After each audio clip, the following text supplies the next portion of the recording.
Betting apps ప్రచారం కేసులో SIT విచారణకు శ్రీముఖి, నిధి అగర్వాల్, అమృత చౌదరి హాజరయ్యారు. తాజా వివరాలు మా ప్రతినిధి పవన్ ప్రత్యక్ష ప్రసారం ద్వారా అందిస్తారు.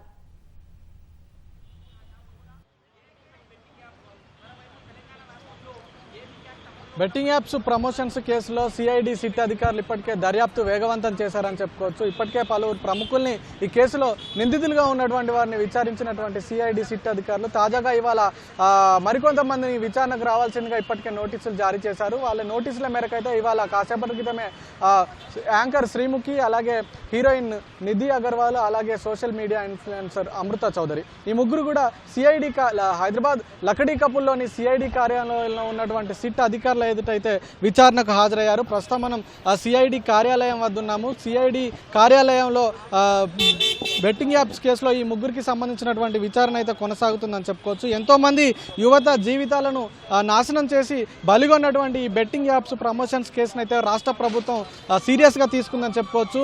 ఇటు మియాపూర్ కావచ్చు, పంజాబ్ గుట్ట కావచ్చు, అలాగే రాష్ట్రంలోని తెలంగాణలోని సూర్యాపేట జిల్లాలో కావచ్చు, ఇలా అనేక పోలీస్ స్టేషన్లలో బెట్టింగ్ యాప్స్కి సంబంధించినటువంటి కేసులు గతంలో నమోదయ్యాయి. అయితే వీటన్నిటి నేపథ్యంలో వీటిని సీరియస్గా తీసుకున్నటువంటి రాష్ట్ర ప్రభుత్వం ఈ కేసును సిఐడి అధికారులకు బదిలీ చేసింది. సిఐడికి బదిలీ చేసిన తర్వాత సిఐడి అధికారులు దీనిపై ఒక ప్రత్యేక దర్యాప్తు బృందం సిట్ను అయితే ఏర్పాటు చేశారు.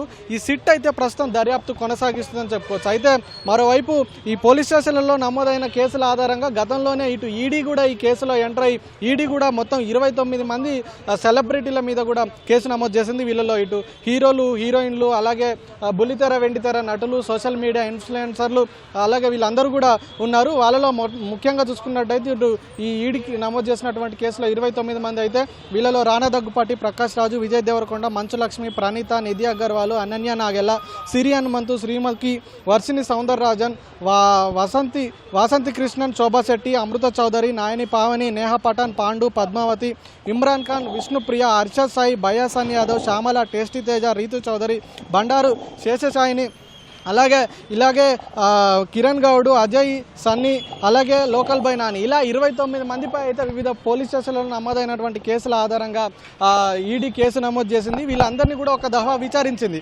అయితే వీళ్ళంతా కూడా ఇటు నిందితులే కాకుండా ఈడీ గతంలో వీటి యాప్స్కి సంబంధించినటువంటి యజమానులపై కూడా కేసు నమోదు చేసింది. ఒకసారి ఆ యాప్స్ చూసుకుంటే కనుక ఇటు JungleRummy.com, A23, YOLO 247, fair play, Jeetwin, webook, Taj 77, webook, book 365, మామా 247, ఇలాంటి అనేకమైనటువంటి యాప్ల సంబంధించినటువంటి ఆంధ్ర 365 యాప్ కూడా, ఈ యాప్లకు సంబంధించినటువంటి యజమానులపై కూడా కేసులు నమోదు చేసినటువంటి ఈడీ అధికారులు అయితే గతంలో విచారణ చేశారు. ఇక ఆ గతంలో ఈడీ విచారణ చేస్తున్నటువంటి క్రమంలో అక్కడ చెప్పినటువంటి సమాధానాలనే వీళ్ళంతా కూడా ఇటు సిఐడి కార్యాలయం ఎదుట కూడా చెప్పేటువంటి అవకాశం అయితే కనిపిస్తుంది. ఇప్పటికే ఈ కేసులో సిఐడి సిట్ అధికారులు అయితే ఈ నిందితులందరినీ కూడా ఈ కేసుకు సంబంధించి గతంలో బెట్టింగ్ యాప్స్ ప్రమోషన్ చేసిన సమయంలో చేసుకున్నటువంటి ఒప్పందాలు ఏంటి, ఆ సమయంలో మిమ్మల్ని ఎవరు సంప్రదించారు, దీనికి సంబంధించినటువంటి ఆర్థిక లావాదేవీలు ఎలా జరిగాయి, తదితర విషయాలన్నింటి కూడా రాబట్టే అవకాశం అయితే కనిపిస్తుంది. అయితే ఈ కేసులో ఇప్పటికే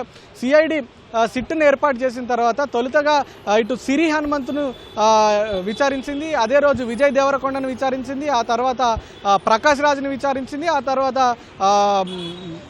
ప్రకాష్ రాజు, విజయ్ దేవరకొండతో పాటు అలాగే రానా దగ్గుపాటిని విచారించింది. రానా దగ్గుపాటి తర్వాత విష్ణుప్రియను కూడా విచారించింది. ఇప్పటివరకు ఈ కేసులో దాదాపుగా 5 మందిని వరకు కూడా సిఐడి అధికారులు విచారించారు. ఈ 5గురికి సంబంధించినటువంటి విచారణ కూడా గంట నుంచి గంటన్నర పాటు కూడా కొనసాగింది. కాసేపటి క్రితమే ఒక 20 నిమిషాల క్రితం అయితే ఈ ముగ్గురు ఇటు శ్రీముఖి కావచ్చు, నిధి అగర్వాల్ కావచ్చు, అమృత చౌదరి కావచ్చు, వీళ్ళకి అనేక మంది అభిమానులు, ఫాలోవర్లు కూడా ఉన్నారు. వాళ్ళంతా కూడా వీళ్ళు చేసినటువంటి బెట్టింగ్ యాప్స్కు ప్రభావితమై వాళ్ళంతా కూడా ఈ బెట్టింగ్ యాప్స్లో డబ్బులు పెట్టయితే డబ్బులు పోగొట్టుకొని, ఆస్తులు పోగొట్టుకొని, చివరికి అప్పుల పాలై ప్రాణాలు పోగొట్టుకున్నటువంటి పరిస్థితి కూడా ఉంది. ఈ నేపథ్యంలోనే దీనిపై కేసులు నమోదయ్యాయి.